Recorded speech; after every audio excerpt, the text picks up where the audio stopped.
The Krell ships appeared over major cities without warning. Massive obsidian structures that blotted out the sun, they hung in silent menace for 3 days before making contact. Humanity waited, united in fear for perhaps the first time in its fractured history. When the message came, it was broadcast simultaneously in every language, on every device, in every corner of the world. Your planet is now under Krell dominion. Resistance is futile. Compliance is mandatory. Admiral Voss of the Krell Dominion had conquered 17 species across 12 star systems. Humans would be the 18th. His research indicated they were a level 3 civilization, technologically advanced enough to be useful, but not enough to pose any real threat. Perfect for resource extraction and labor. The subjugation phase begins now, Voss announced to his officers. Standard procedure. What the Krell's extensive research had failed to account for was humanity's remarkable adaptability and stubborn refusal to accept defeat. In New York, mechanic Tom Reed stared at the giant screen in Times Square broadcasting Voss's face, gray-skinned with 6 eyes arranged in a hexagonal pattern. The alien was explaining how humans would now serve the greater glory of the Krell Dominion. Like hell we will, Tom muttered.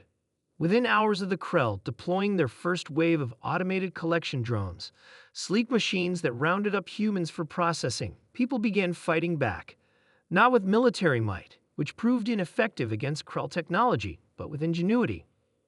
Dr. Emily Wilson, a computer scientist in London, discovered that the drones operated on a narrow-band frequency that could be jammed with modified cell phones. The information spread rapidly across underground networks. In Mumbai, teenagers reprogrammed the drones, causing them to return to the Krell ships with payloads of explosives rather than human captives. In Lagos, a group led by former military captain Jack Okafor found that the Krell suits, designed for their methane-rich atmosphere, were vulnerable to common household chemicals. They expected us to submit, Jack told his resistance cell. They didn't expect us to hack, to reverse engineer, to improvise. Admiral Voss watched in growing alarm as his first wave yielded only 22% of projected captures.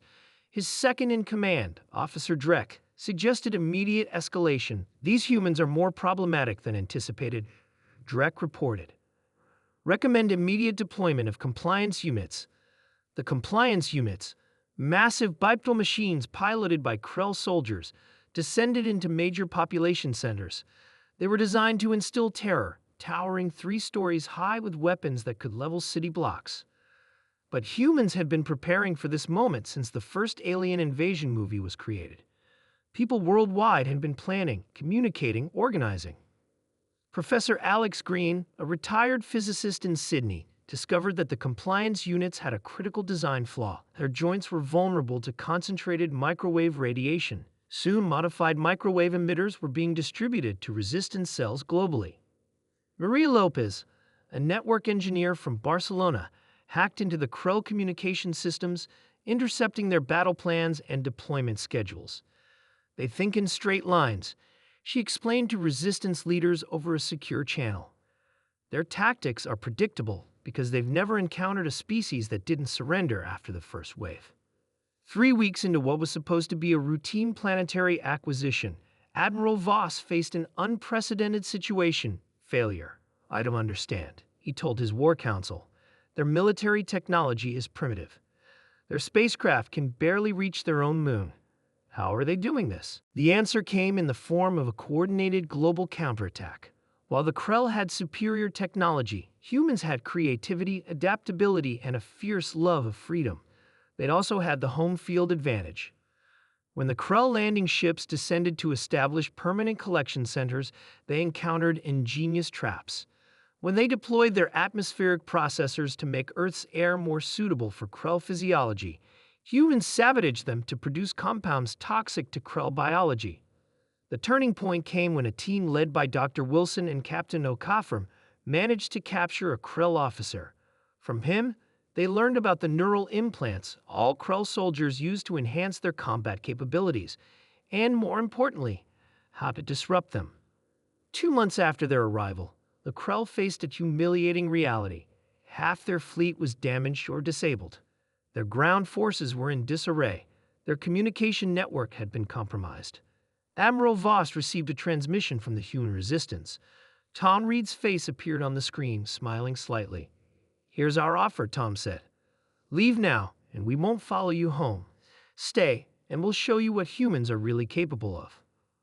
Voss had conquered 17 species across 12 star systems, but he had never encountered anything like humans.